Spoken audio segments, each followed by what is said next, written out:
gente? Muy pero muy buenos días. ¿Cómo les va? ¿Cómo están? ¿Cómo andan? Bueno, espero que bien. Espero que estén arrancando este día sábado de la mejor manera posible.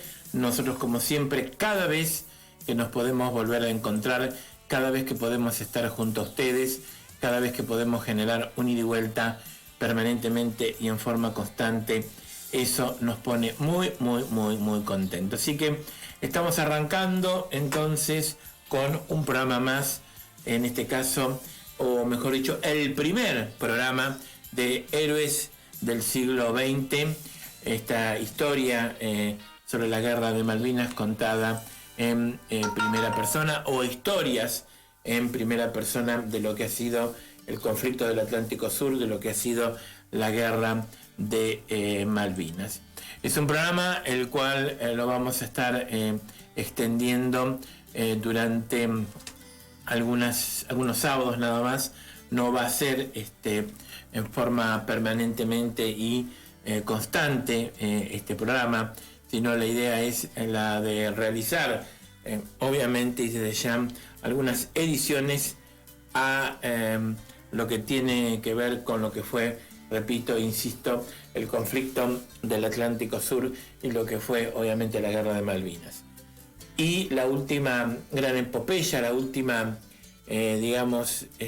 actitud u acción de las Fuerzas Armadas o del gobierno, de las Fuerzas Armadas, mejor dicho, o del pueblo, que aglutinó, que unió a todo el pueblo en su conjunto y que hizo que todo el mundo estuviera atrás de la acción de nuestros héroes de guerra que lucharon en el conflicto del Atlántico Sur contra Estados Unidos, contra la OTAN, contra obviamente y desde ya también contra, en este caso, lo que tiene que ver con Inglaterra fundamentalmente. Así que es un poco la idea reflejar a través de este programa o de estos programas especiales, estas ediciones especiales que vamos a hacer en este caso, el conflicto del Atlántico Sur, o poder fundamentalmente contarles o comentarles a ustedes qué fue del conflicto, qué pasó en el conflicto, por qué fue el conflicto del Atlántico Sur y obviamente desde ya la muy destacada actuación de las tropas argentinas que lucharon, que combatieron, que estuvieron desde el 2 de abril de 1982 hasta el lamentable 14 de junio de ese mismo año en que lamentablemente tuvieron que rendirse a los ingleses. Así que esto es lo que queríamos compartir con ustedes en esta mañana. Esta es la idea del programa, la idea de estos programas que vamos a hacer especiales, de que ustedes puedan conocer la historia del conflicto del Atlántico Sur en primera persona.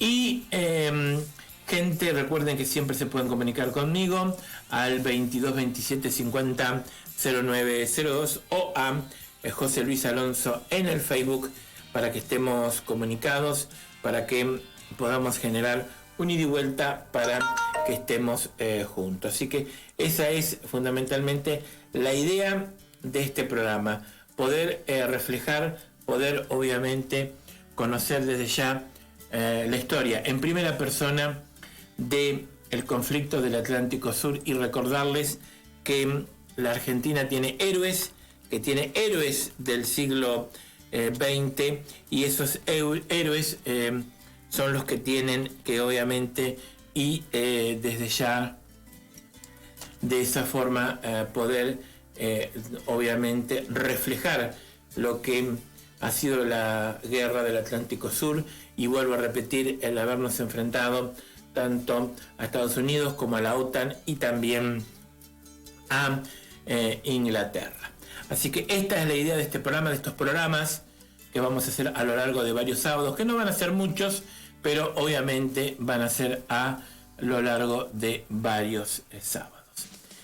Hemos elegido una persona que es muy conocida para nuestros veteranos locales, porque estuvo en el Atlántico Sur, estuvo con el grado de mayor, en el conflicto bélico.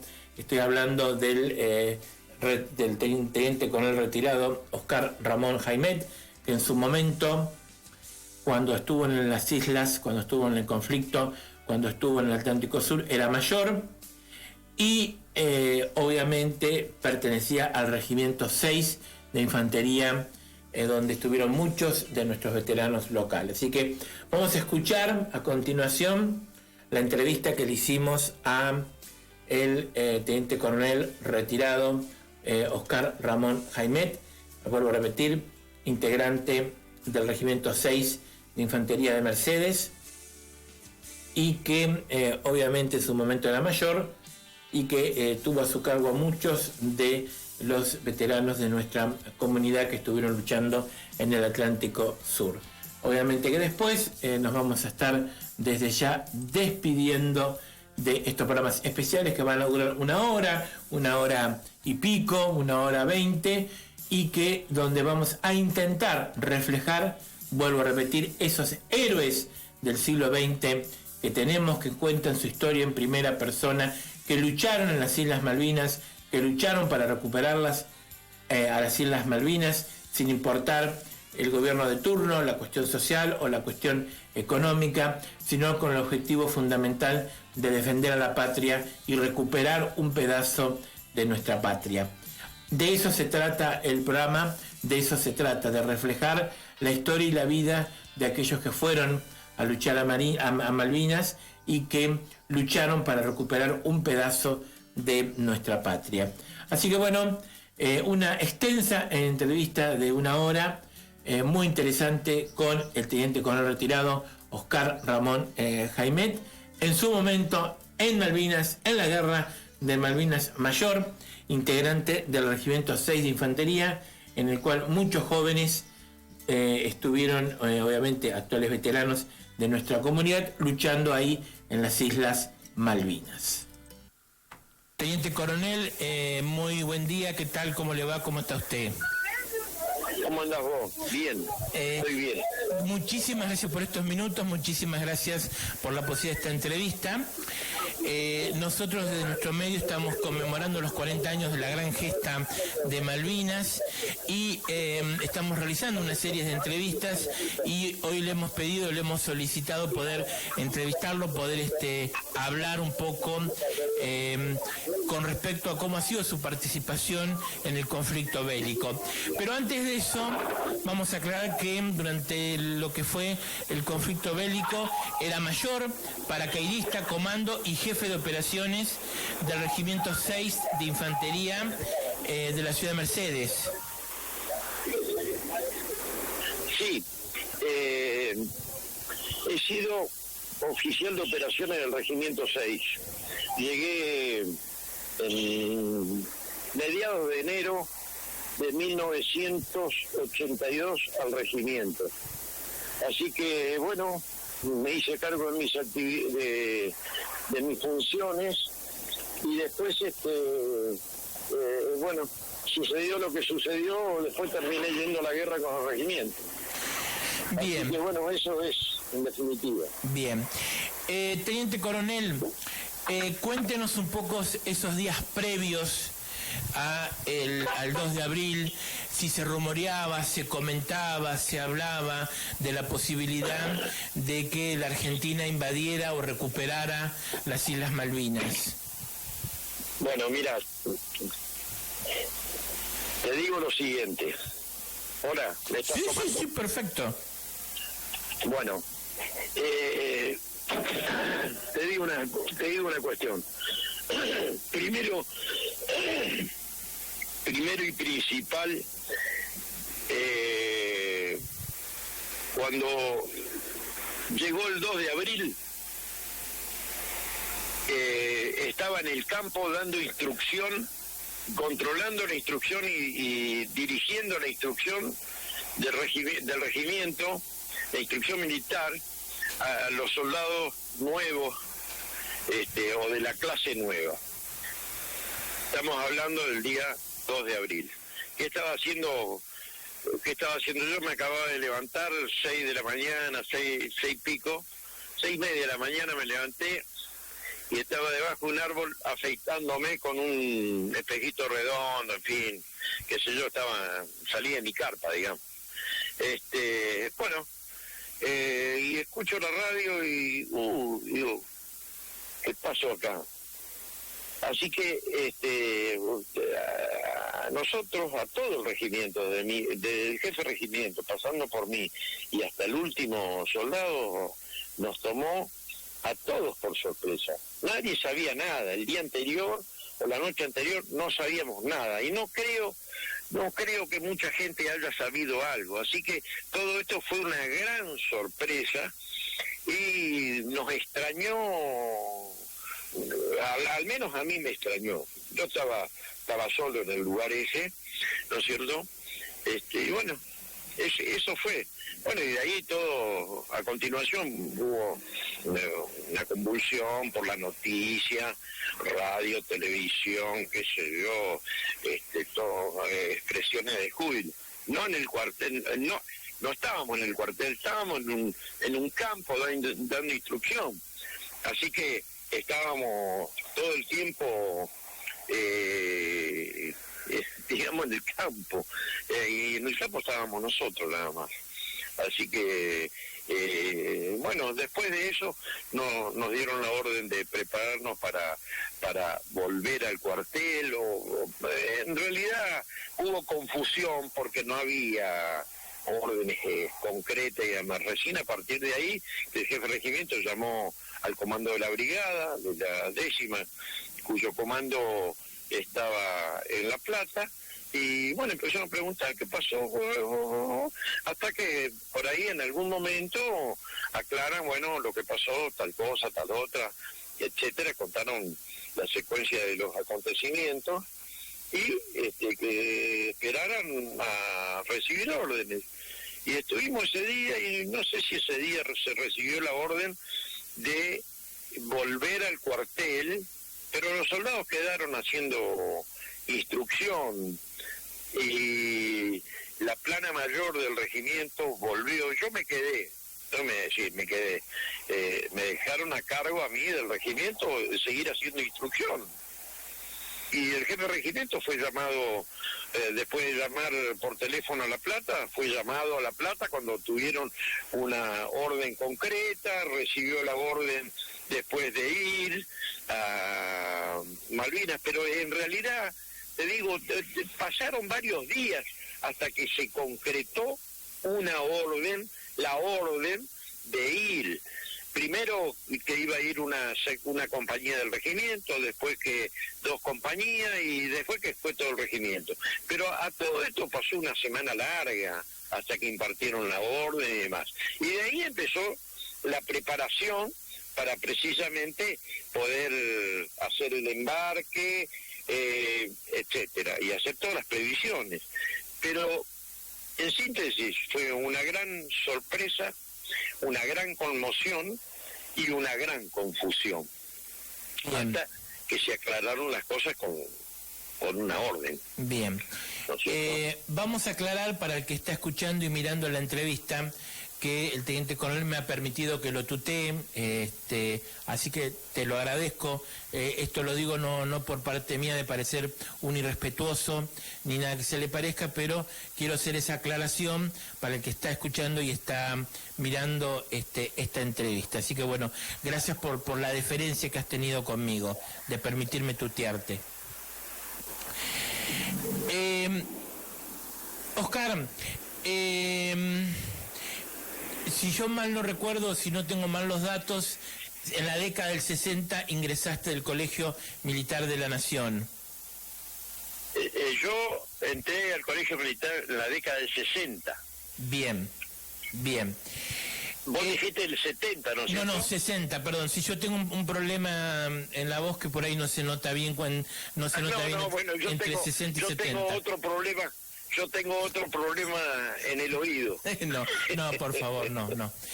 Entonces, ingresaste al Colegio Militar de la Nación en la década del 60. Pasado el tiempo, después de egresado, pasada el conflicto bélico, bueno, quien adora tomar el destino de las armas y sumarse a un ejército, tiene que estar constantemente preparándose, capacitándose, y tiene otro temperamento y otra forma de vida, ¿no? Ahora, viéndolo con retrospectiva, cuando vos ingresaste al colegio militar, ¿te imaginabas participar en un conflicto bélico contra Inglaterra, la OTAN y Estados Unidos? No, bueno, es que eso... nunca pensé. Lo que siempre estuvo más próximo, y eso se acrecentó cuando yo era cadete del colegio militar, era, digamos, se había producido la acción de Fidel Castro, ¿no es cierto? Sí. Y era evidente que, digamos, una mancha de aceite se iba desparramando por Latinoamérica, ¿no? Entonces, lo que uno, o al menos lo que yo pensaba, y no era el único que pensaba, es que en algún momento iba a haber alguna compulsión desde esa fuente, digamos, de conflicto, ¿no es cierto? Entonces, bueno, en general, después que yo egresé, pero ya venía el rum durante, mientras era cadete, ¿no es cierto?, el tema de la guerrilla, la infiltración, etcétera, ¿no? Así que lo que estuvo siempre más cerca fue eso.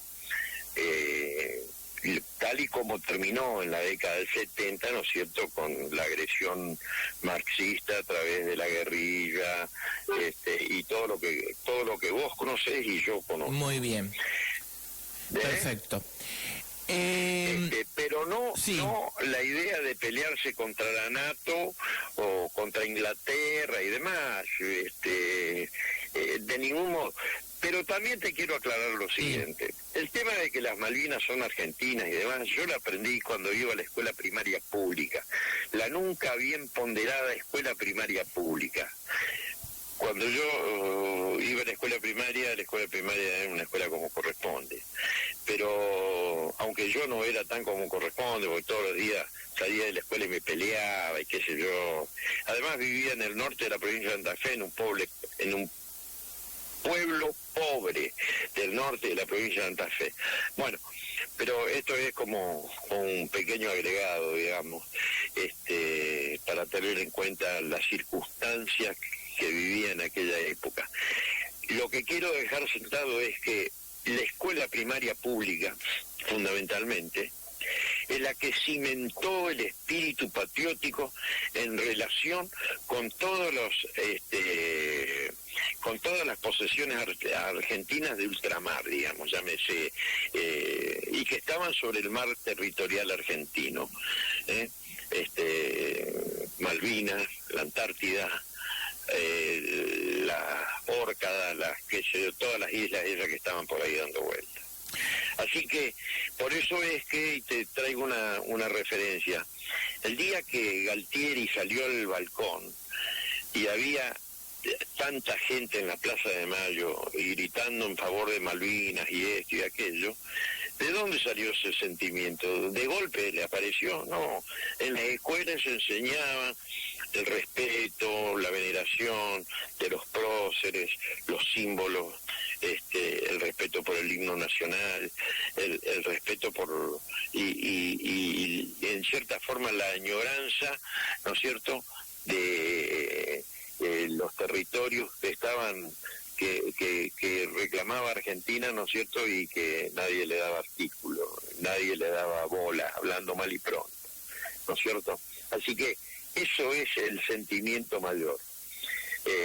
Y es la escuela primaria pública que resalto siempre, que es la que cimentó ese sentimiento patriótico en todos los sentidos, de modo tal que si no hay, si hoy, fuera de esta conmemoración de Malvinas, etcétera, y por la participación en la guerra, ya hubiera desaparecido.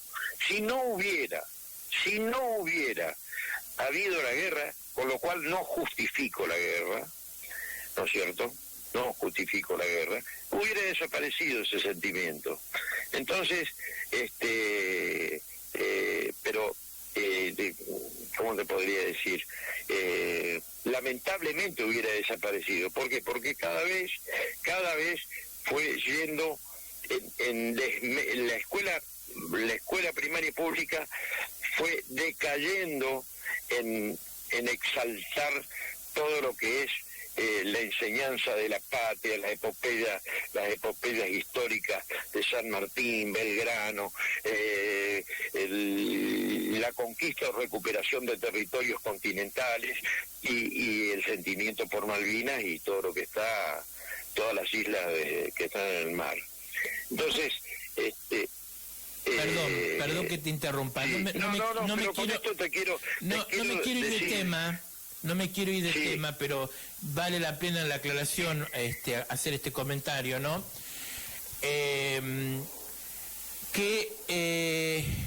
Lamentablemente San Martín le tocó nacer en Yapeyú, le tocó nacer acá en la Argentina o en Corrientes.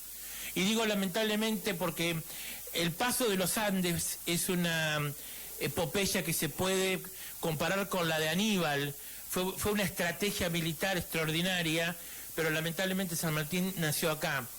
Si no, tendría que haber sido reconocido como uno de los grandes estrategas de la historia de la humanidad. Y bueno, te voy a decir algo. En Estados Unidos se lo venera más a San Martín que nosotros ahora acá. Ahora acá, te digo, ¿no? Ahora acá. ¿Mm? Vos fijate que con el tema Malvinas, yo he escuchado y hemos escuchado legisladores y que son aparentemente del partido de la derecha y dice no, hay que entregarle a Inglaterra las islas y qué sé yo, qué bacana. Entonces yo qué puedo pensar, que ese legislador está mal informado. No, le ponen guita para que esté hablando esas cosas, o simplemente él cree fervientemente de que en fin, que hay que darle las islas a Inglaterra. Bien. ¿Pero y por qué razón? Bien, volviendo al tema del conflicto bélico, me gustaría que nos explique, nos comente o nos pueda informar cuáles eran las características y por qué las características, ¿sí? O por qué enviaron al regimiento 6 de infantería, regimiento que creo que es de infantería mecanizado y que lleva el nombre de General Viamonte. ¿Por qué fue esa unidad a las Malvinas? ¿Qué características tiene o tuvo? Mira, te digo lo siguiente. Sigamos al caso, el ejército no debió haber ido al territorio insular. Para eso está la infantería de marina. Pero la infantería de marina no es suficiente para buscar lo que buscaban. Y la toma de Malvinas la hizo la infantería de marina a través de sus organizaciones. Porque el plan inicial era ir, tocar, quedarse y después dejar una guardia o izar la bandera, qué sé yo, y volver y dejar una guarnición ahí. Lo que pasa es que se alteró el plan, vaya a saber por qué, y yo no estoy muy de acuerdo, al menos no me consta a mí de que sea, no, que como dicen los malos de la película, dicen, no, porque los militares asesinos querían perdurar en el poder y entonces por eso alargaron la guerra o cosas por el estilo. Yo no sé si, es decir, la causa de algunas cosas no son la bandera de agitación política que utilizan los partidos o algunas facciones, ¿no es cierto?, contrarias a los militares. De modo tal que tampoco creo eso de que para alargar el proceso militar, para digamos, estar más tiempo en el poder. Es decir, no lo creo porque lo digan ellos. No lo creo, no creo que efectivamente vaya. A lo mejor una de las razones de paso o consecuencia de que si hubieran ganado y hubiéramos recuperado las Malvinas, los militares se iban a quedar por largo tiempo en el poder. No creo, tampoco creo eso a pie juntilla, ¿no es cierto?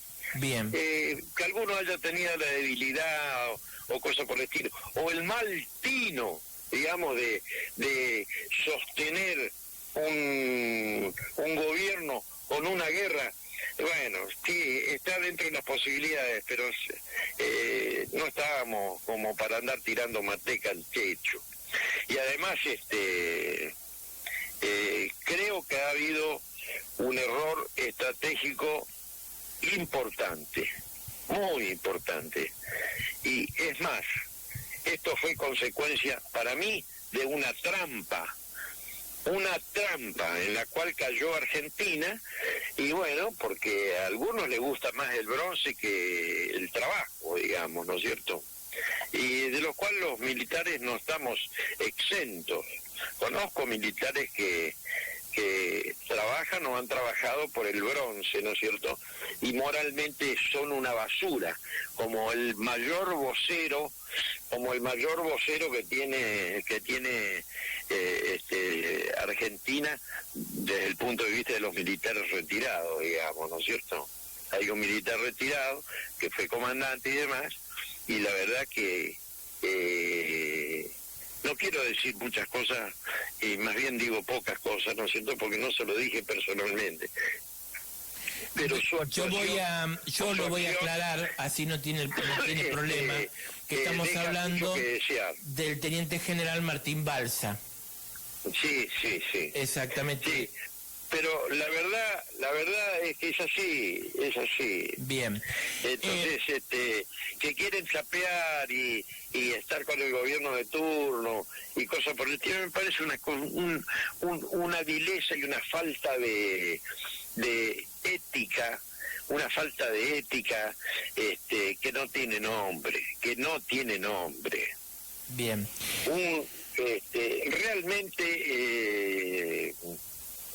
Realmente, la verdad me da asco todas esas cosas, ¿no? Oscar, entonces, sí. Volvamos a la pregunta original, características del Regimiento 6 de Infantería Mecanizada. Bueno, me falta contestar eso. En esa segunda parte, digamos, cuando se agrandó la operación, ¿no es cierto?, ¿qué es lo que dijeron? Que vayan los regimientos históricos. Hasta ahí mi conocimiento, digamos. Que vayan los regimientos históricos. Entonces, fue una compañía agregada al 6 del Regimiento 1 de Patricio. De hecho, estaban implicadas la 4ª Brigada de los Transportados, de la cual uno de sus regimientos era el 2 de paracaidistas, que es un regimiento creado por la primera Junta de Gobierno. El 6 lo mismo, el 3 también, el 4 también, y el 5 de Infantería también, todos regimientos históricos. ¿Entendés? Entonces, bueno, eso es lo primero que fue. Pero bueno. Bien. Entonces, son pareceres. Bien. Sí. El regimiento era un regimiento exclusivamente de infantería, se trasladaba en vehículos. ¿Qué armas tenía? Era un regimiento de infantería motorizado, pero que le había cambiado el nombre como mecanizado porque estaba empezando a incorporar vehículos blindados de combate de infantería. Ese es el digamos, ¿por qué se llamaba RI6 mecanizado? Pero en realidad no fue como mecanizado, fue como un regimiento de infantería a pie, que es lo que se necesitaba allá. Bien. Ningún vehículo que pudiera tener camiones y mecanizados hubieran dado allá. Bien. Oscar, bueno, les notifican que tienen que movilizarse, que tienen que prepararse para ir a Malvinas. Contanos cómo viviste o cómo vivieron esos días previos hasta llegar a Malvinas, qué expectativas tenían, qué preocupación tenían. Y mira, te digo lo siguiente, primero era ir a Malvinas y después allá iban a impartir la orden definitiva de cuál iba a ser el plan, concretamente, el plan táctico, digamos, porque no había plan táctico, hubo que hacer un plan táctico después cuando llegaron allá, el plan táctico de empleo, y sobre la base de qué es lo que se quería proteger o qué lugares ocupar y demás. Bueno, la preparación fue muy febril, digamos, hubo completamiento de materiales, de equipos, etcétera, y todo lo que pudiera faltar, de acá se llevó todo lo necesario para estar bien equipado, todo lo que era comida, estada, lugar, visión a cumplir, etcétera, iba a ser impartido allá, tal y como pasó. Allá impartieron todas las órdenes, qué se iba a hacer, qué se iba a proteger, dónde se iba a combatir, si que había combate y demás. Porque tampoco creían que fuera a venir la flota inglesa, ¿entendés? Entonces, en realidad se fue para cumplir el objetivo de reforzar al mango. Bueno, se hizo eso, por eso se duró hasta que a duras penas Inglaterra retomó las islas. Bien. Digo duras penas porque estuvieron ahí a un paso de sucumbir, digamos, ¿no? No nos adelantemos a las preguntas, porque vamos a hablar también de eso. Bueno, ustedes llegan allá, se establecen en Malvinas, llevan el armamento de acá, los pertrechos, las municiones. ¿Estaban, digamos, en condiciones para poder utilizarlas para hacer frente a un enemigo? O por ahí, con esto quiero decir, por ejemplo, a Brasil, Chile, Uruguay, Paraguay, o no estaba en condiciones para hacer frente a Estados Unidos, la OTAN e Inglaterra. Estoy hablando de los pertrechos, del armamento, de las armas. Mira, en realidad estábamos en condiciones de enfrentar un conflicto estival, digamos, de verano y particularmente en la cordillera, no de pelearnos con Paraguay, con Uruguay y con Brasil. ¿Está? Sí. Más bien porque ya veníamos de esa situación. Así que, bueno, ya lo habíamos afrontado esa circunstancia y para la circunstancia de pelearnos con Chile, ¿no es cierto? Bueno, veníamos de esa preparación y bueno, supuestamente teníamos esa preparación, ¿no? Bien. No porque fuéramos a volver a incursionar contra Chile, sino hasta ese nivel se había llegado y la preparación para afrontar en cada región digamos, las amenazas que pudiera haber, concretamente en el lado de la cordillera. La gente que estaba en la cordillera no se iba a preparar, se iba a seguir preparando para actuar en la cordillera. La gente que estaba en el monte, Misiones, Tartagal, toda esa zona de Salta y demás, para afrontar combates en esas zonas. Y lo de la llanura, bueno, también ser aplicado tanto en la montaña en el norte o en la llanura contra Brasil, contra esas hipótesis de conflicto, ¿no es cierto? Así que ese era el equipamiento, era el básico, era de llanura, digamos. Después nos agregaron más abrigos, algunas cuestiones más modernas, como equipamiento moderno para desempeñarse en todo terreno, que los visores nocturnos, ¿no es cierto?, son aplicables en cualquier terreno, digamos, ¿no? ¿Qué tipo de armas usaban? ¿Qué armas tenían? ¿Cuáles eran? Bueno, las armas eran las armas de dotación del ejército. Eran FAL, pistolas, ametralladoras, morteros, cañones sin retroceso de 105, y después los vehículos blindados y vehículos motorizados, que de la línea Mercedes-Benz, ¿no es cierto?, mayormente. Eso era, en definitiva, ¿no?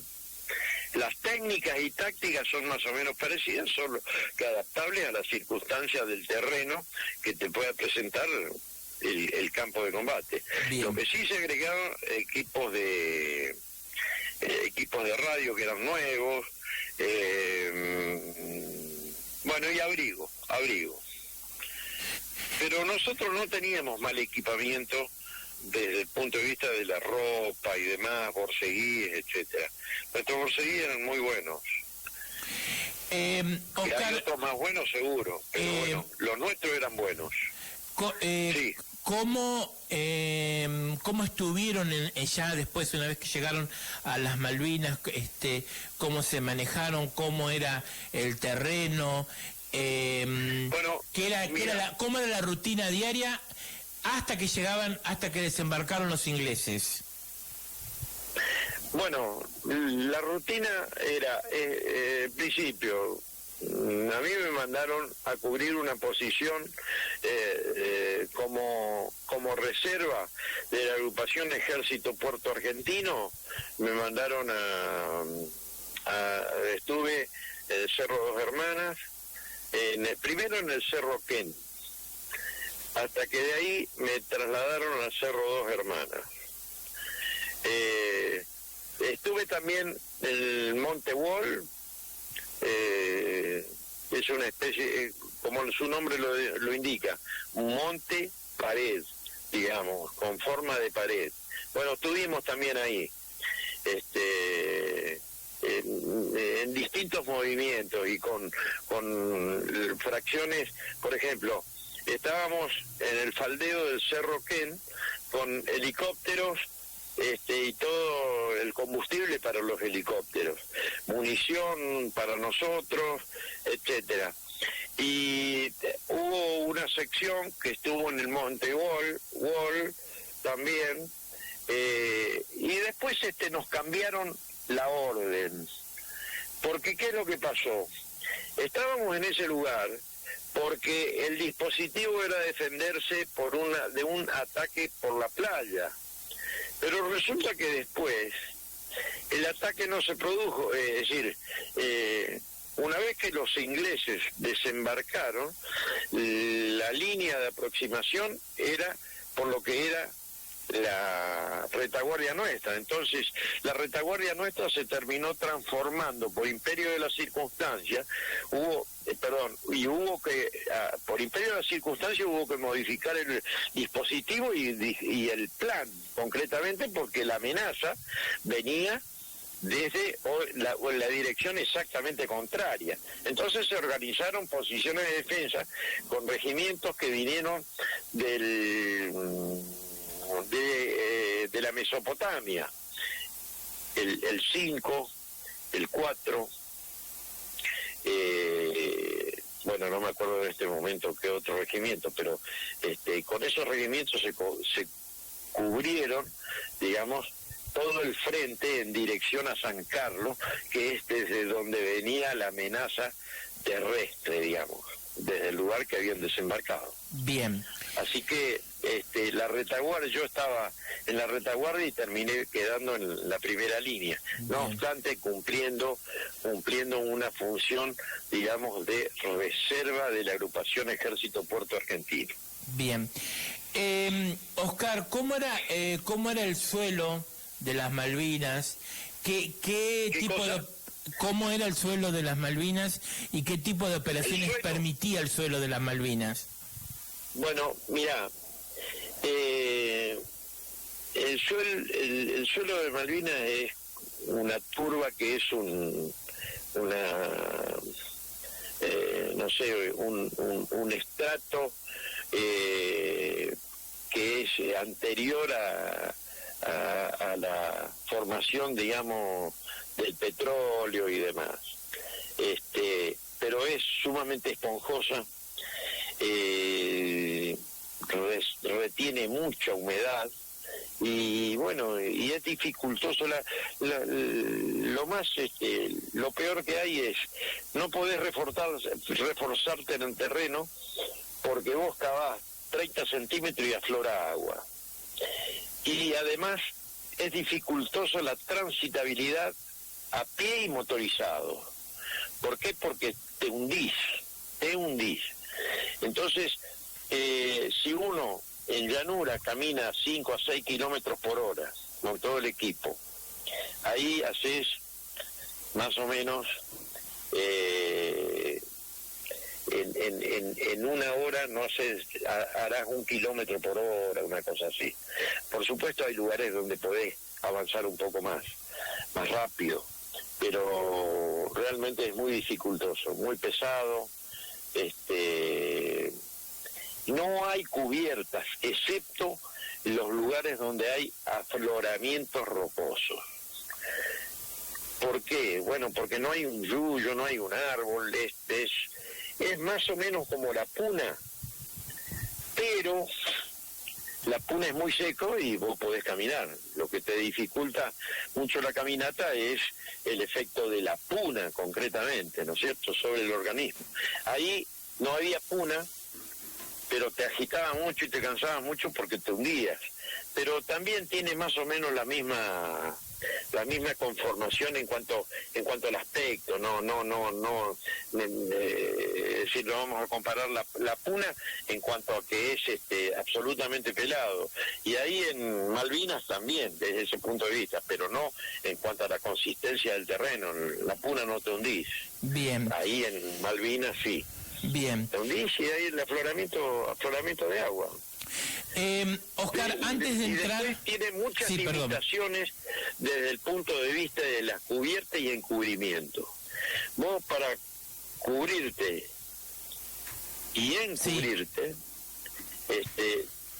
tenés que aprovechar las rocas, las piedras y demás, que a su vez tiene un efecto secundario porque cuando te hace un disparo o un bombazo, se transforman en miles de esquirlas, ¿no es cierto?, de piedra, que son más peligrosas que un tiro todavía. Bueno. Bien, sí, otra cuestión. Con respecto a lo que se habla o se comenta, Oscar, de lo que tiene que ver con el tema de... esto siempre uno se... ¿Qué cosa? Uno siempre se pone muy sensible... Perdón, con estas circunstancias, discúlpeme.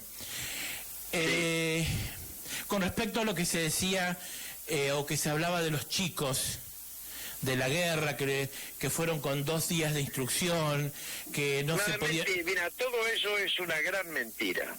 Yo me pongo muy... Todos los soldados, lo dije el otro día en una escuela, que los chicos de la escuela me preguntaron lo mismo.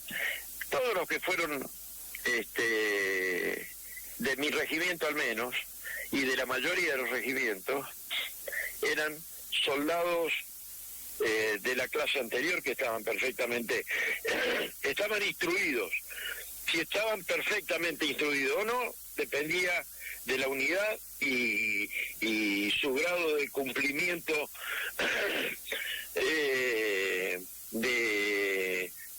digamos, dependía de la excelencia con la cual hayan preparado a los soldados.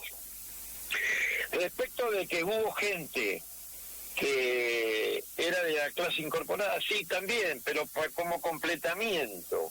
Creo que como completamiento. Desconozco, no niego, de que hayan ido soldados solamente recién incorporados. Yo dudo. Si alguien lo hizo, bueno, ya es tarde para aplicarle una sanción, pero al que tomó la decisión, pero yo no creo. Puede ser como completamiento, entonces, pero en general fue la clase anterior la que se había ido de baja. Tanto así que yo llegué al regimiento y todos los con los que fui eran todos de la clase vieja, quienes en el 90% no conocía, ni los había instruido, así que no sabía ni qué nivel de instrucción. Como yo el año anterior había sido oficial de operaciones del Regimiento 19 de Infantería acá en Tucumán, me hubiera gustado ir con mi soldado tucumano. Y bueno,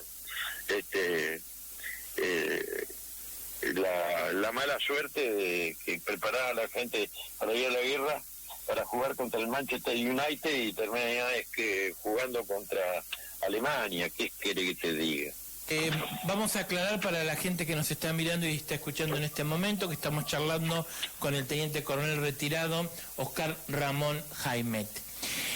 Bueno, yo le decía que para mí era el tema de lo que siempre se menciona, se habla de los chicos de la guerra o de la cuestión de que fueron sin instrucción.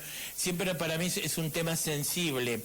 Lo mismo que cuando se dice o se comenta que los oficiales no estuvieron en el frente, que los oficiales maltrataron a los chicos, que los oficiales no tuvieron un comportamiento acorde con los códigos de guerra. Mira, te voy a decir algo. Todas estas cosas sirven para denigrar, no a los soldados, aunque lo denigran igual, sino para denigrar al mando, digamos, a los oficiales y a los suboficiales.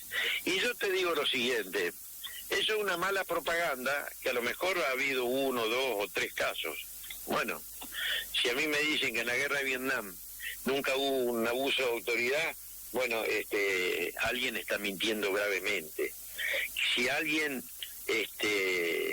no se equivocó en la guerra del 14, también están mintiendo. De modo tal que acá, si alguien maltrató a un subalterno, bueno, lo hubiera maltratado ahí o en el cuartel también. Que si tenía razón o no tenía razón, no tenía razón por el maltrato, o por lo menos de aplicar un trato injusto, y menos a lo que se refiere la estaqueada, el no darle de comer y que los oficiales comían. Mira, yo esas cosas no las he visto.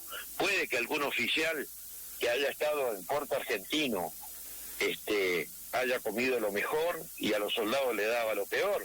Tampoco lo creo, ¿no es cierto? Que alguno se haya aprovechado, de algún modo, ¿no es cierto?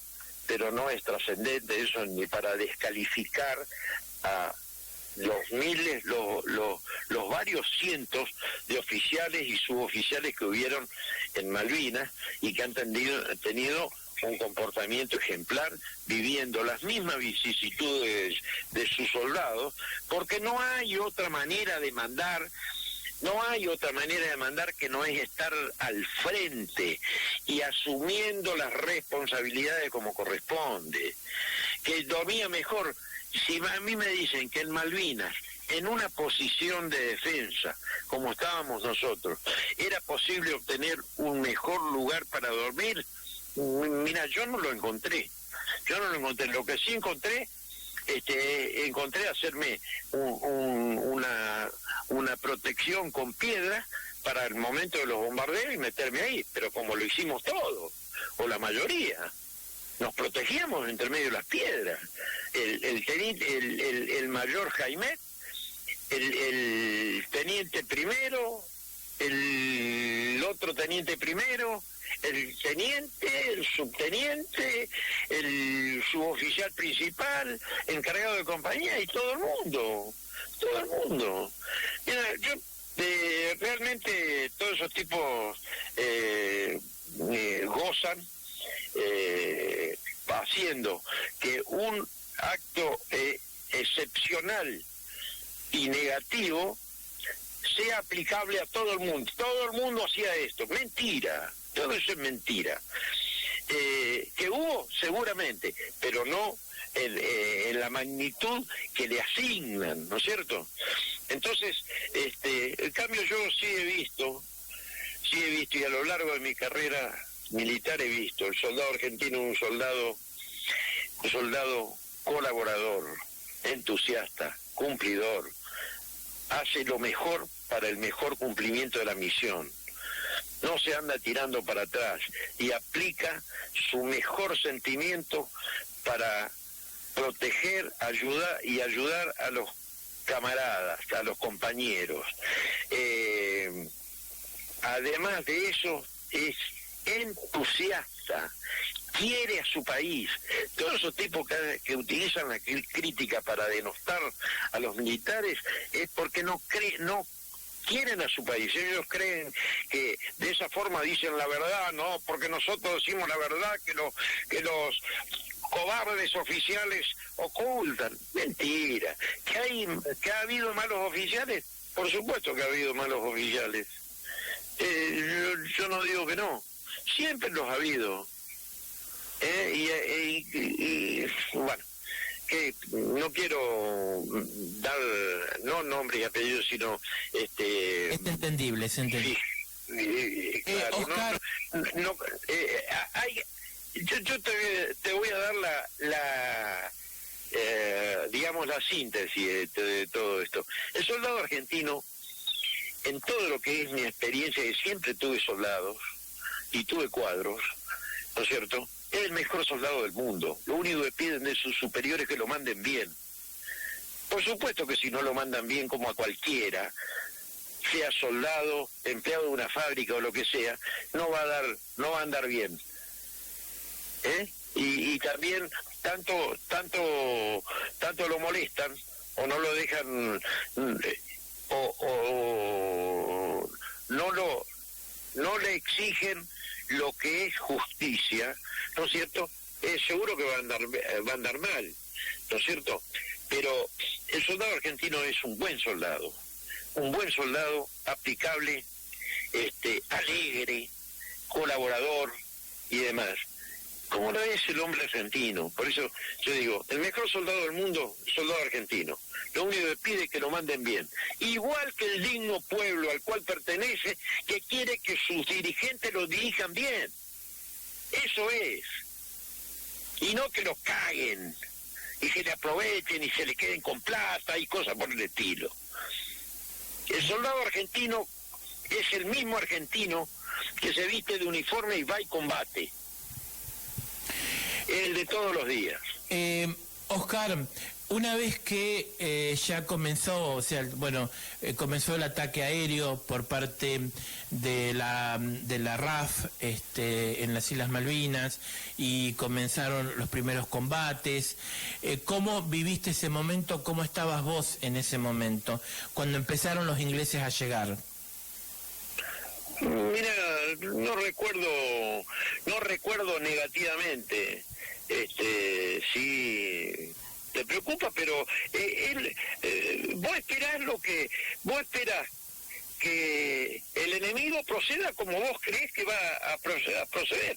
Si vos estudiaste tu enemigo, cómo es tu enemigo y demás, y vos tenés que esperar que el tipo proceda, te va a tirar si te puede tirar con un cañón atómico, te va a tirar con un cañón atómico, digo por lo grande o por la magnitud, ¿no es cierto? Pero es así.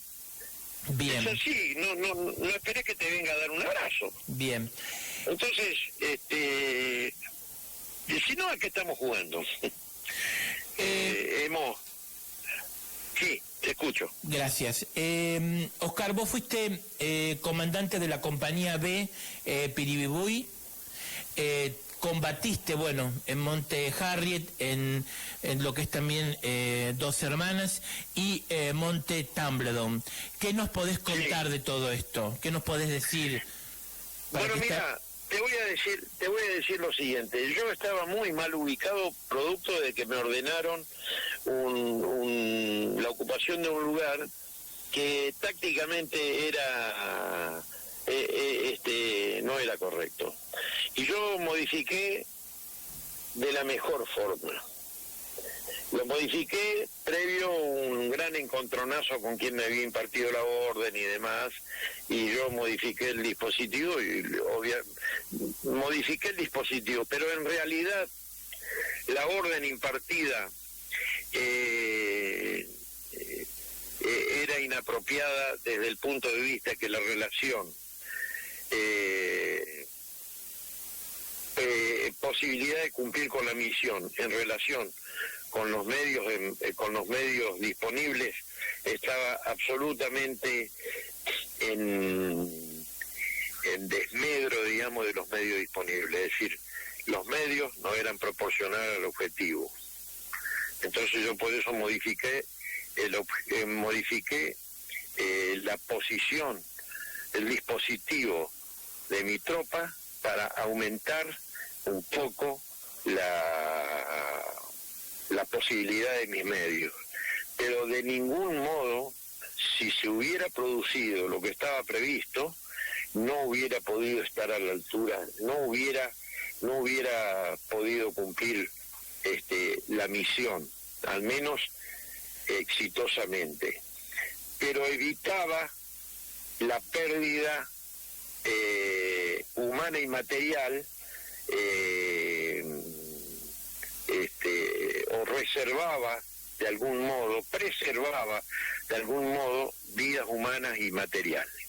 Ese es el punto, pero de ningún modo iba a poder cumplir con la misión asignada inicialmente. Ese evento previsto no se produjo, pero sí se produjo la posibilidad cierta y real, ¿no es cierto?, de que quedara rodeado con toda la compañía, y por eso es que me vi obligado a hacer un repliegue nocturno que es muy, muy, muy difícil hacerlo coordinada y ordenadamente. No obstante, se hizo coordinada y ordenadamente. Pasando a través de un campo minado, se resistió muy poquito, y antes de que el enemigo lograra rodear y derrotarnos, digamos, yo preferí con presión del enemigo hacer un repliegue a otra posición desde la cual poder combatir con posibilidad de, no digo de éxito, pero por lo menos de emparejar el partido. Esa es la verdad. Bien. Esa fue la concepción sencilla que tuve y que seguí. Por eso hice lo que hice. ¿No es cierto? ¿Cómo es el soldado? Bueno, ¿cómo es? Obviamente que aquellos que hemos leído la historia universal sabemos cómo son los ingleses, cómo se manejan los ingleses en la guerra, pero para vos, ¿cómo es el soldado inglés y cómo se manejaron los soldados ingleses durante las batallas? Bueno, los soldados ingleses son buenos soldados, tienen buena instrucción, le pagan sueldos, son soldados profesionales, es decir, es como los soldados voluntarios de acá de Argentina, están mejor preparados y demás, no sé, desde el punto de vista espiritual, por cobrar sueldo y demás. Entonces, el soldado argentino cubre el servicio militar, ¿no es cierto?, o cubría el servicio militar cumpliendo para estar preparado para luchar en defensa de su país y demás, ¿no es cierto?, dentro de su país. dentro de su país, para defender su país. No es para concurrir a otro lugar a conquistar algún territorio que pretendo, ¿no es cierto? Que es el caso de los ingleses y todos los ejércitos. Son dos ejércitos cuya misión o su existencia están para preservar el imperio, ¿no es cierto? Y nosotros para defender nuestra nación desde nuestra nación, no ir a defender nuestra nación invadiendo un territorio que no nos corresponde. Entonces las percepciones son distintas, pero también los medios son distintos. Ellos forman parte de la NATO, de una organización mundial de defensa de Occidente y la mar en coche, ¿no es cierto? Y nosotros defendemos nuestro país, pero no estamos bien equipados ni nada por el estilo, o suficientemente equipados. No estábamos.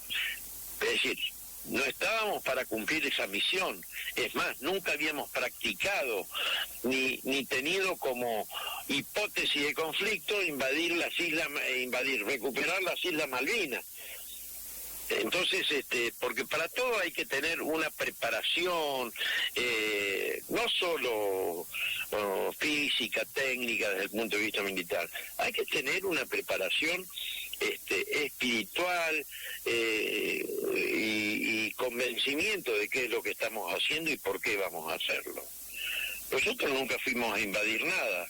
Eso es otra óptica, porque obedece a otros intereses que nada tienen que ver con la patria. En cambio nosotros sí.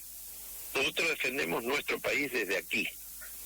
De Estados Unidos, los soldados norteamericanos o ingleses no se preparan para combatir dentro de su territorio, sino en sus dominios, o en sus intereses, o de donde sacan el gas o el petróleo, para subsistencia en su país, que está a 14.000 o 10.000 kilómetros de distancia. Nosotros combatimos para defender lo nuestro. O sea, para que esto se entienda, y no es entrar en un discurso o en una concepción, más que en un discurso, en una concepción berreta, ¿sí? Con esta denominación que voy a decir. Pero tanto Estados Unidos como Inglaterra, Rusia, ahora China, que antes no lo era, Bélgica, por ejemplo, han sido países imperialistas y conquistadores. España, y se han adaptado y se han preparado para ser imperialistas, para ser imperio, defender sus colonias y llegar hasta donde están los recursos que necesitan. Nosotros siempre nos hemos defendido contra las invasiones, como arrancamos, como por ejemplo en las invasiones inglesas. Claro, ellos querían irrumpir en el Río de la Plata en particular y en general en el Imperio Español y destruirlo. Esa es la verdad de la milanesa, y quedarse con los bienes que obtenía España para su subsistencia. Bien. Sí. ¿Qué quiere que te diga? Oscar, el 12 de junio a vos te condecoran con la medalla del Ejército Argentino al valor en combate. Claro, pero en realidad te digo lo siguiente. La medalla que me dan a mí es esa propuesta del comando en jefe de la Armada. El comandante en jefe de la Armada. ¿Por qué? Dentro de la Armada proponen que a mí me condecoren, para que me condecore la Armada. Pero el ejército no quiso, entonces me condecoraron ellos. Me condecoró el ejército. Pero en realidad, yo tengo la copia del expediente. Entonces, si el ejército estaba de acuerdo con mi condecoración o no, no sé. Pero la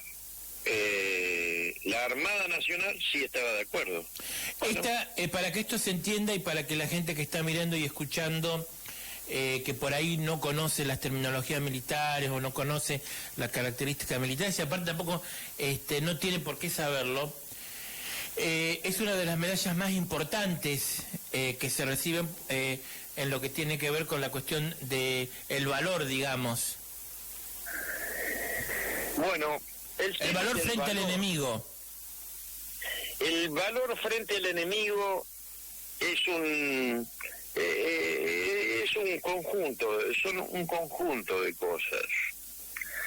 El valor frente al enemigo se demuestra, no importa que te derroten, pero vos, no importa que te golpeen o que te maten, pero te podés morir, pero vos lo vas a hacer con valor, es decir, no acurrucado y escondido entre las piedras. Va a ser un muerto a secas, por así decir, ¿no es cierto?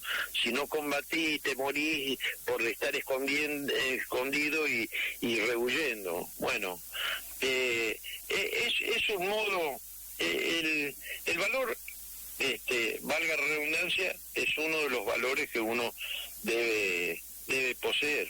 Bueno, no sé si es permanente o no, si lo tenés en un momento determinado y en otros no, pero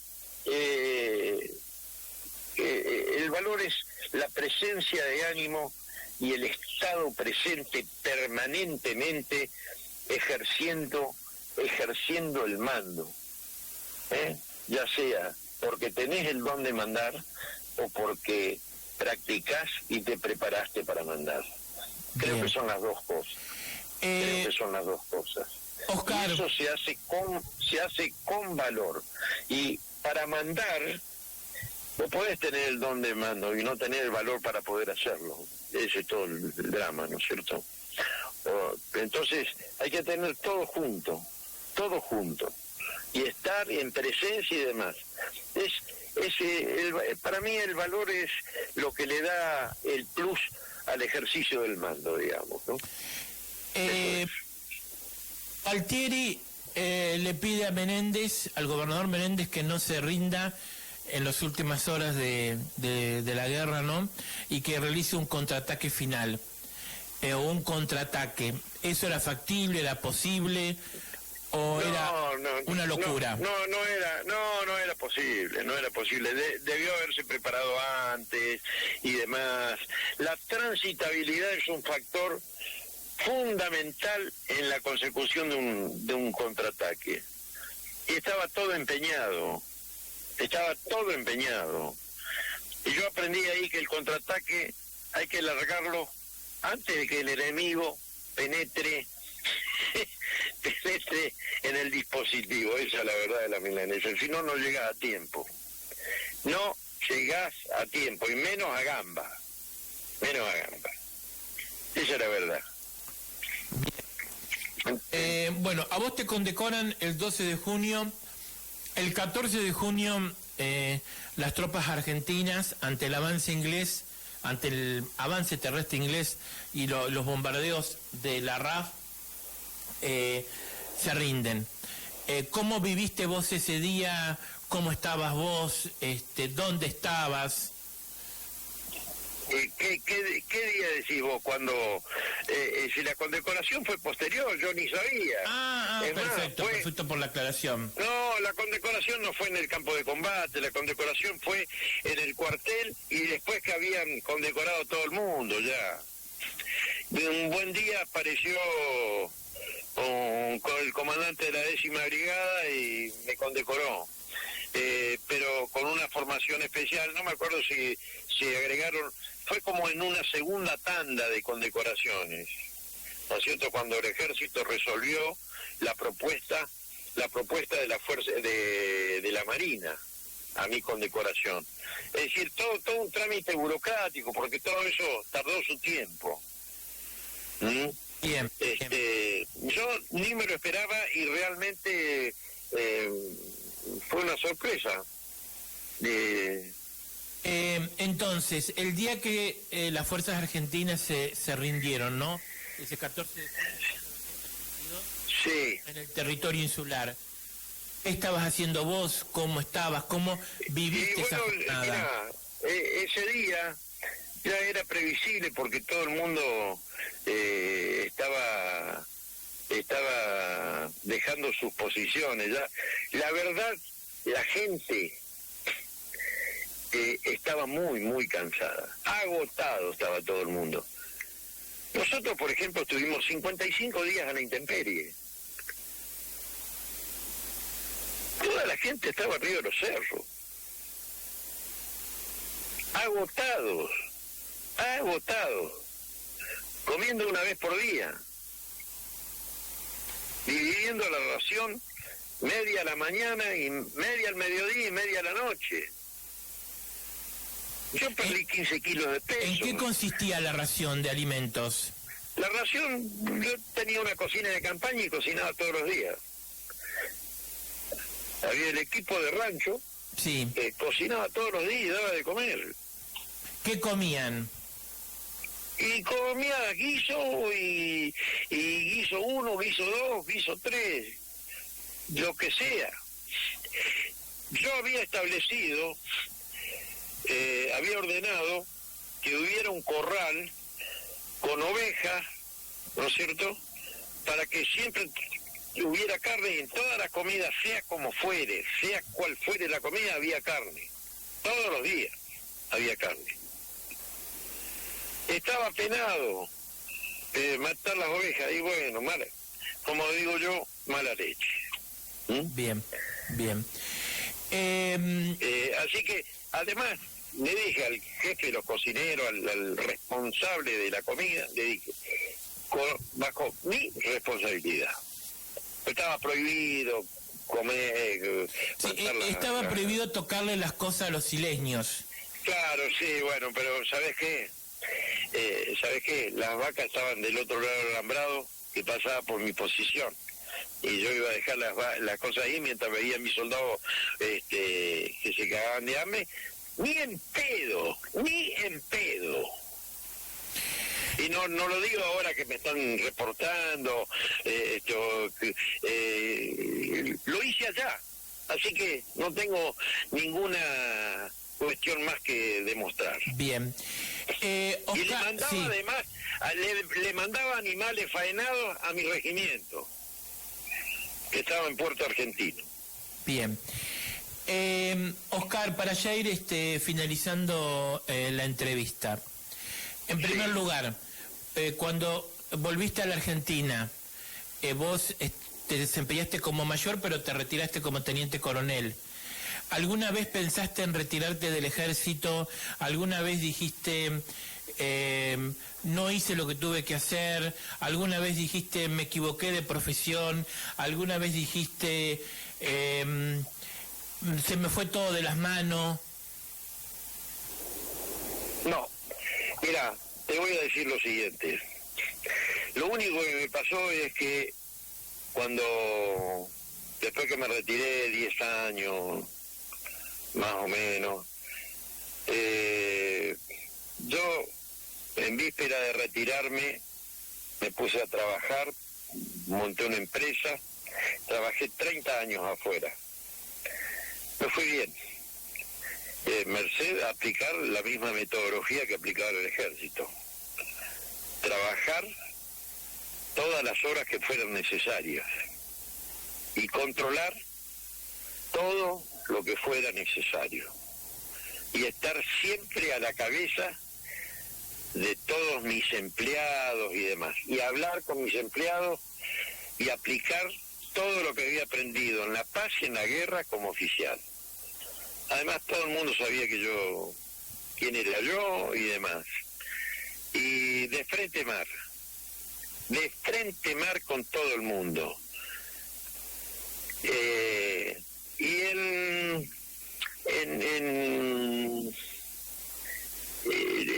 Y la verdad, nunca hice un curso de posgrado importante.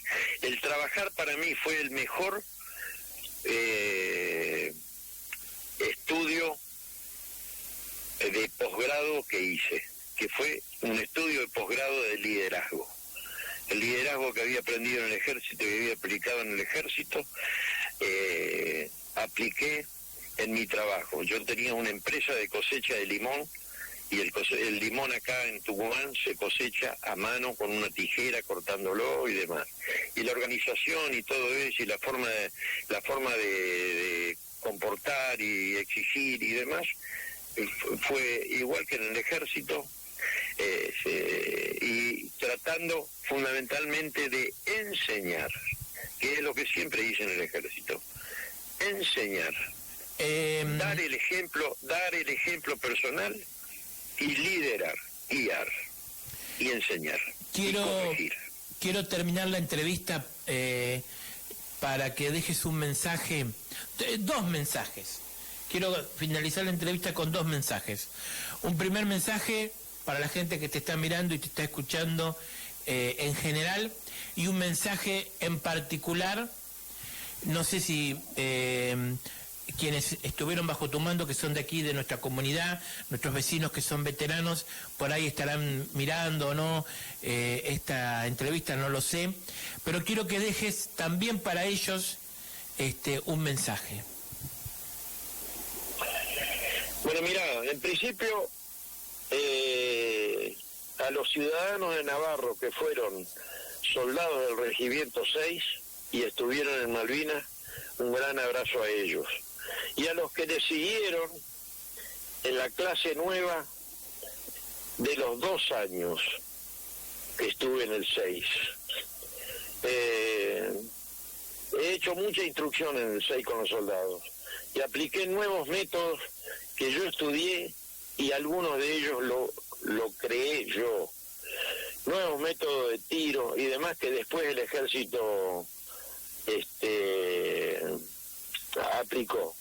El ejército no aplicó, no estudió de mí, no aplicó lo que yo hacía. Yo leí otras bibliografías de ejércitos extranjeros, de otros ejércitos, y bueno, y apliqué ya después que vine de Malvinas y demás.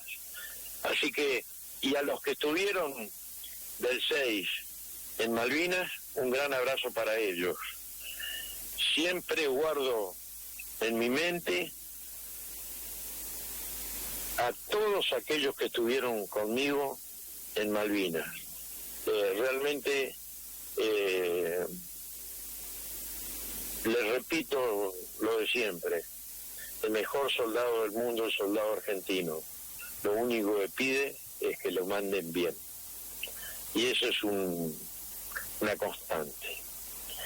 Respecto de qué me pasó después de Malvinas y demás, por ejemplo, ya habiéndome retirado, tuve un bajón porque me quedé con me pareció como sentía como que no había hecho suficiente. Bueno, eso me produjo un bajón, me hice tratar y demás, y lo solucioné con una pastilla, obviamente con el profesional, ¿no es cierto?, que me dio la pastilla, y después con reflexión y oración. Y sigo haciéndolo, sigo reflexionando, y bueno, y sigo rezando. Dios hizo que yo no me muriera, pero también la Virgen hizo lo mismo y protegió a mis soldados, porque le pedía todos los días que protegiera a mis soldados, y los protegió, excepto los muertos, que han muerto para mí heroicamente, tratando de cumplir con su misión. Nosotros, bueno, digo nosotros, ¿no? Porque al yo ser medio de comunicación siempre acompaño a nuestros veteranos de guerra, ¿no? Pero en años anteriores, nuestros veteranos organizan, ya sea en el predio de ellos o en la plaza del Bicentenario, que es donde ellos tienen su monumento, organizaban una vigilia. Y en esa vigilia se esperaba el 2 de abril se tomaba después de la hora cero el mate cocido con pan, donde íbamos la mayoría. No se pudo hacer durante los 2 años de pandemia. ¿Por qué te comento o te cuento esto? Porque se volvió a hacer la vigilia el 2 de abril, o el 1 de abril, o el viernes 1 de abril, pero en forma distinta esta vez. Con una recorrida, Navarro tiene 4 bulevares, que es la zona céntrica, que son 40 cuadras. Entonces, se recorrieron esas 40 cuadras a pie con los veteranos, y adelante de los veteranos, la unidad histórica de los bomberos locales con la Virgen arriba. Bueno, eso nunca hay que dejar de dar gracias a Dios, por lo menos el que cree, y para el que no cree, igual Dios existe y lo protege, para el que no cree inclusive. Así que no es que Dios protege a los que creen en Él y no a los que no creen, también porque son creación de Él. Así que... Le agradezco por este tiempo, muchísimas gracias por este tiempo, por la posibilidad de esta entrevista.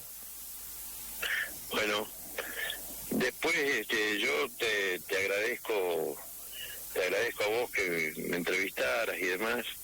Siempre guardo un grato recuerdo de Navarro, no porque lo conozca tanto ni nada por el estilo, creo que fui una sola vez, pero porque siempre lo tengo me lo guardé como ejemplo de que un hombre como la gente, independientemente de quienes gobernaban e independientemente del partido que pertenecía, hizo grande un pueblo y siempre lo condujo con honestidad. Ese es Yaregui o Chiarelli. Yaregui. Alberto Beto Yaregui. Yaregui, exactamente. Así que, si lo ves, dale un gran abrazo de parte mía, aunque él no se acordará. Falleció hace unos años falleció, ya. Bueno. Falleció hace unos años. A la familia, en todo caso, o algún familiar que le quede muy allegado a él. Así que realmente lo tengo como ejemplo siempre y lo pongo acá también como ejemplo. Cuando hablo o surge un tema parecido. Muchísimas gracias por su tiempo. Meta. Gracias. Gracias a vos. Y bueno, aquí estamos. Yo acá sigo haciendo cosas junto con una buena cantidad de camaradas, seguimos haciendo cosas por los camaradas. De ayer, de hoy, y también lo vamos a hacer por mañana. Por muertos, por vivos que están libres y por vivos que están presos. Así que, ¿qué va a ser? Muchísimas gracias, toca, ¿no? Muchísimas gracias. Un abrazo. Un abrazo. Gracias, muchas gracias. Chao, querido. Chao, muchas gracias. Bien, así pasaba entonces, como lo habíamos comentado, lo habíamos dicho, con la idea de hacer este programa en la voz de los protagonistas, en la voz de aquellos que lucharon en la guerra de Malvinas, en este caso el mayor Oscar Ramón Jaimet, ahora teniente coronel retirado del ejército argentino, el cual estuvo en esta mañana con nosotros y pasó en esta mañana con nosotros, y la idea es que sábado a sábado, a partir obviamente de las 11 de la mañana, puedan pasar las voces de los protagonistas. Así que ahí estamos escuchando entonces, y le agradecemos a el teniente coronel entonces Ramón Oscar Jaimet, en su momento mayor Jaimet, durante el conflicto del Atlántico Sur, que haya tenido la gentileza, la deferencia de brindarnos la posibilidad de hacerle esta entrevista y que ustedes pudieran conocer, pudieran escuchar en primera mano, aparte, ¿no?, de lo que cuentan nuestros veteranos de guerra, también como otros veteranos vivieron el conflicto del Atlántico Sur. Vuelvo a repetir, la última gran gesta que unió a todo el pueblo argentino, independientemente de la cuestión política, social y económica.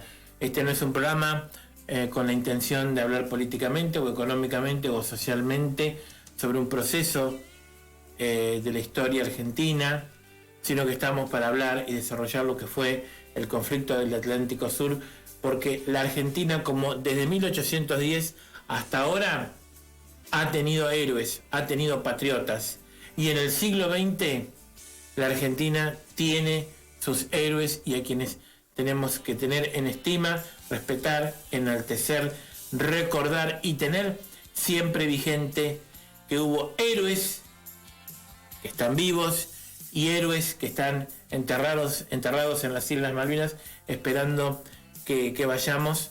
Bueno, estos héroes que nos representan, estos héroes que conforman nuestro ser nacional, estos héroes que conforman nuestra patria, nuestro sentimiento de patria, y que los tenemos siempre que tener presente para pensar en que algún día vamos a volver a ser lo que fuimos. Así que bueno, quería simplemente reflexionar de esta manera y decirles que obviamente los esperamos el próximo sábado a partir de la hora 11. Le agradezco mucho a tanto Alejandro Teresín, que nos ha permitido llegar a través del canal local, a través de NTV Navarro. También agradecerle muchísimo a Patricia, que ha trabajado mucho a Patricia García, la directora de 97.5 y productora de 89.3, que también ha colaborado, ha ayudado en lo que tiene que ver con todo lo que es, obviamente, la elaboración de este material y de los próximos materiales que se van a venir, porque no termina acá este programa especial. La idea es, repito, continuarlo sábado a sábado. No sé si serán 4 sábados, 6 u 8 sábados. No van a ser muchos, pero pretendemos que esos pocos sábados que sean sumamente intensos para que se pueda recordar la gran gesta de Malvinas e insistir y repetir en que tuvimos héroes, y fueron los héroes del siglo XX que fueron a intentar recuperar un pedazo de nuestra patria, un pedazo de nuestro territorio invadido, ocupado desde hace mucho tiempo por los ingleses. Gracias. Muchísimas gracias por estar del otro lado. Gracias a todos por permitirme llegar, como siempre, durante cada mañana y durante cada tarde.